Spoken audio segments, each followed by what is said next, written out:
to put, I think, olive oil.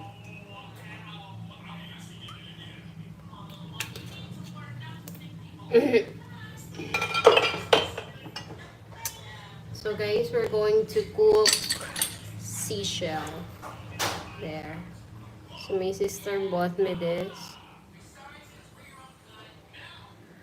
She brought it here this morning.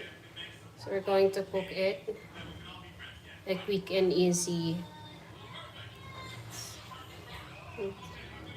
I brush it one by one. Just to make sure it's clean. See? It's inside. There you go.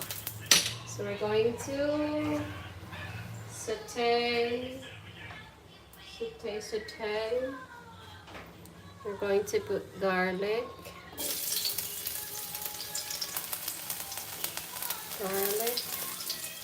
And then add the onion.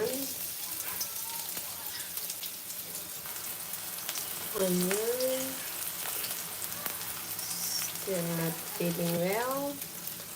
Onion. Let's add the ginger. Tada. And I have here tanglad, small amount.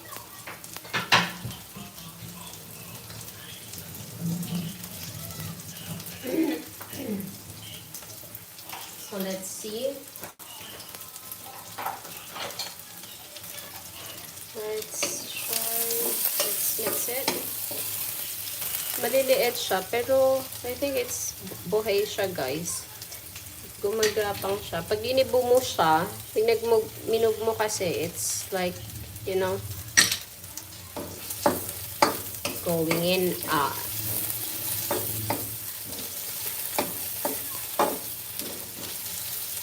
Ayan. And then we're going to put the shell. So, hindi siya pwedeng matagal, guys. Look at this. Yarn.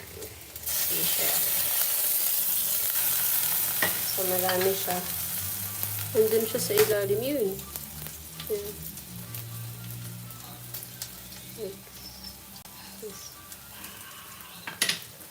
Isahin lang natin.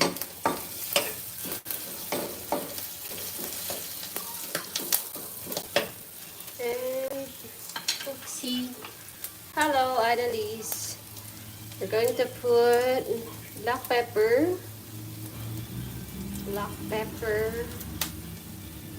Kumakain ba kayo nito?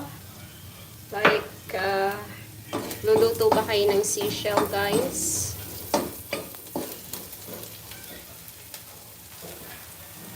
It's very simple. Simple lang siya. Just saute garlic, onion, and like that. And good to go. So, yan. Then, we're going to put it na. So, I brushed this one by one.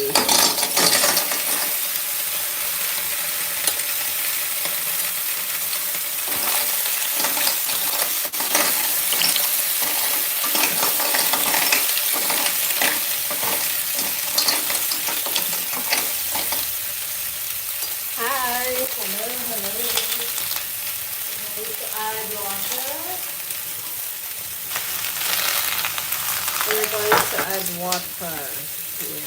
Add tayo ng water, guys. There you go. Add tayo ng water. Hi, Gabby. So, a little bit more of water.